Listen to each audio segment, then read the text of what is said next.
ಹರ್ ಘರ್ ತಿರಂಗ ಯಾತ್ರೆ ಮುದ್ದೇಬಿಹಾಳ ತಾಲೂಕಿನ ನಾಲತ್ವಾಡ ಪಟ್ಟಣದಲ್ಲಿ ಹರ್ ಘರ್ ತಿರಂಗ ಯಾತ್ರೆಯನ್ನು ಬೈಕ್ ರ್ಯಾಲಿ ಮೂಲಕ ಮಾಡಲಾಯಿತು. ಪಟ್ಟಣದ ಶ್ರೀ ವೀರೇಶ್ವರ ಅವರ ಮೂರ್ತಿಗೆ ಮಾಲೆ ಹಾಕುವ ಮೂಲಕ ನಿಕಟಪೂರ್ವ ಶಾಸಕ ಹಾಗೂ ಬಿಜೆಪಿ ರೈತ ಮೋರ್ಚಾ ರಾಜ್ಯಾಧ್ಯಕ್ಷ ಎಎಸ್ ಪಾಟೀಲ್ ನಡಹಳ್ಳಿ ಅವರು ಚಾಲನೆ ನೀಡಿದರು. ಶ್ರೀ ಎಎಸ್ ಪಾಟೀಲ್ ನಡಹಳ್ಳಿ ಅವರು ಮಾತನಾಡಿ, ಈ ರಾಷ್ಟ್ರಧ್ವಜ ಪ್ರತಿಯೊಬ್ಬ ಭಾರತೀಯನ ಮನೆಯ ಮೇಲೆ ಹಾರಾಡಬೇಕು. ಮಾನ್ಯ ಪ್ರಧಾನಮಂತ್ರಿ ನರೇಂದ್ರ ಮೋದಿಜಿಯವರು ಹರ್ ಘರ್ ತಿರಂಗ ಯಾತ್ರೆ ಮುಖಾಂತರ 140 ಕೋಟಿ ಭಾರತೀಯರಲ್ಲಿ ದೇಶಾಭಿಮಾನವನ್ನು ಜಾಗೃತಗೊಳಿಸಿದ್ದಾರೆ ಎಂದು ಹೇಳಿದರು. ರಾಜ್ಯ ಯುವ ಮೋರ್ಚಾ ಉಪಾಧ್ಯಕ್ಷ ಮಲ್ಲಿಕಾರ್ಜುನ್ ಬಾಳಿಕೈ ಅವರು ಮಾತನಾಡಿ, ಭಾರತದ ತ್ರಿವರ್ಣ ಧ್ವಜ ಹಾರಾಡುತ್ತಿರುವುದು ಕೇವಲ ಗಾಳಿಯಿಂದಲ್ಲ, ಈ ದೇಶದ ಸೈನಿಕರು ಮತ್ತು ರೈತರ ಉಸಿರಿನಿಂದ ಹಾರಾಡುತ್ತಿದೆ ಎಂದು ಹೇಳಿದರು. ಈ ಧ್ವಜ ಹಾರಾಡಬೇಕಾಗಿರುವುದು ಕೇವಲ ಸರ್ಕಾರಿ ಇಲಾಖೆ ಕಚೇರಿಗಳ ಮೇಲೆ ಅಲ್ಲ, ಪ್ರತಿಯೊಬ್ಬ ದೇಶಭಕ್ತ ಭಾರತೀಯನ ಮನೆ ಮೇಲೆ ಹಾರಾಡಬೇಕು ಎಂದು ಹೇಳಿದರು. ಬೈಕ್ ರ್ಯಾಲಿಯು ವೀರೇಶ್ವರ ವೃತ್ತದಿಂದ ಪ್ರಾರಂಭವಾಗಿ ಬಸವೇಶ್ವರ ವೃತ್ತ ಹಾಗೂ ಡಾಕ್ಟರ್ BR ಅಂಬೇಡ್ಕರ್ ವೃತ್ತದ ಮೂಲಕ ಹಾಯ್ದು ರತ್ನ ಸಂಗಮ ಕಲ್ಯಾಣ ಮಂಟಪವನ್ನು ತಲುಪಿತು. ಬಿಜೆಪಿ ರಾಜ್ಯ ರೈತ ಮೋರ್ಚಾ ರಾಜ್ಯಾಧ್ಯಕ್ಷ ಶ್ರೀ ಎಎಸ್ ಪಾಟೀಲ್ ನಡಹಳ್ಳಿ ಹಾಗೂ ವೇದಿಕೆ ಮೇಲಿನ ಎಲ್ಲಾ ಗಣ್ಯರು ಭಾರತ ಮಾತೆಯ ಭಾವಚಿತ್ರಕ್ಕೆ ಪುಷ್ಪಾರ್ಚನೆ ಮಾಡಿದರು.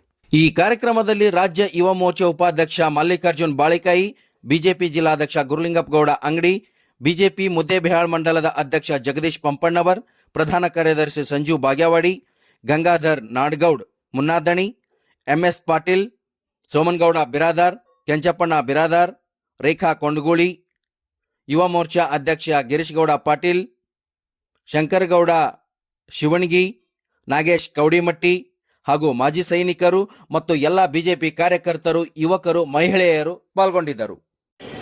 ಕೈಯಲ್ಲಿ ತಾಯಿ ಸಂಕೇತವಾಗಿದ್ದಂತ ತ್ರಿವರ್ಣ ಧ್ವಜವನ್ನ ಕೈಯಲ್ಲಿ ಹಿಡಿದು ಬೇರೆಲ್ಲ ಊರುಗಳಿಗಿಂತ ವಿಭಿನ್ನವಾಗಿ ಇಲ್ಲಿ ತಮ್ಮೆಲ್ಲರ ಪ್ರಯತ್ನದಿಂದ ಎಲ್ಲರ ಮೇಲೆ ಎಲ್ಲರ ಕೈ ಒಳಗಡೆ ತಿರಂಗ ಧ್ವಜ,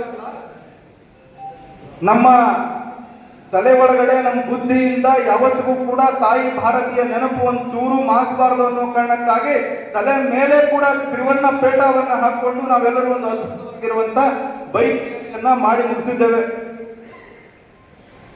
ನಾಳೆ ದೇಶಕ್ಕೆ 29ನೇ ಸ್ವಾತಂತ್ರ್ಯ ದಿನೋತ್ಸವ.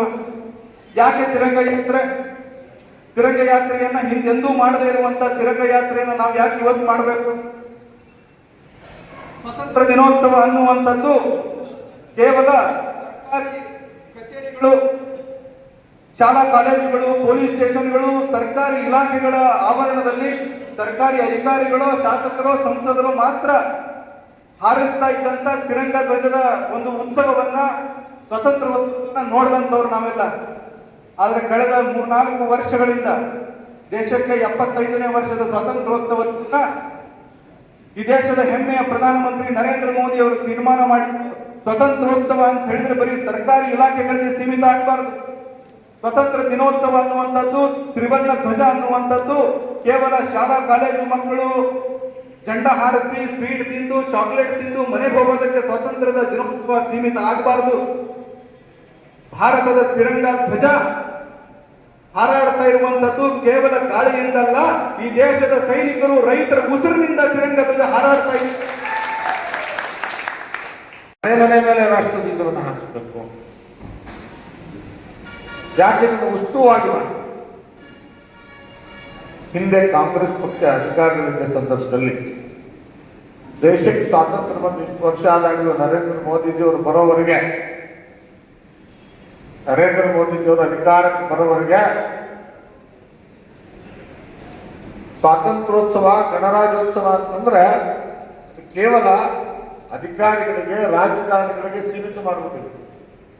ಅವರಷ್ಟೇ ಆಗಸ್ಟ್ 15 ಬಂತು, ಗಣರಾಜ್ಯೋತ್ಸವ ಜನವರಿ 26 ಬಂತು, ಅವ್ರ ಹೊಟ್ಟೆ ಪೂರ ಅವ್ರ ಅಡ್ಡೆ ಹಾಕಿಸೋದು, ಅವ್ರ ಅಲ್ಲಿ ಹುಡುಗರು ಕರೆದು ಮುಗಿಸ್ಬಿಡ್ತು.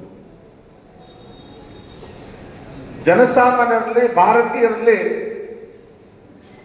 ಆ ಸ್ವಾತಂತ್ರ್ಯದ, ಸ್ವಾಭಿಮಾನದ, ದೇಶದ ಅಭಿಮಾನವನ್ನು ಬೆಳೆಸ್ತಕ್ಕಂಥ ಕೆಲಸ ಮಾಡ್ಲಿಕ್ಕೆ ಹೋಗ್ಲಿಲ್ಲ. ಯಾವ ರೀತಿ ಬ್ರಿಟಿಷರು ನಮ್ಮನ್ನು ಗುಲಾಮರಾಗಿದ್ದರು ಅದನ್ನೇ ಮುಂದುವರಿಸ್ತಾರೆ. ಬಹಳ ಸುಂದರವಾಗಿ ಮಾತನಾಡುವ ಸಂದರ್ಭದಲ್ಲಿ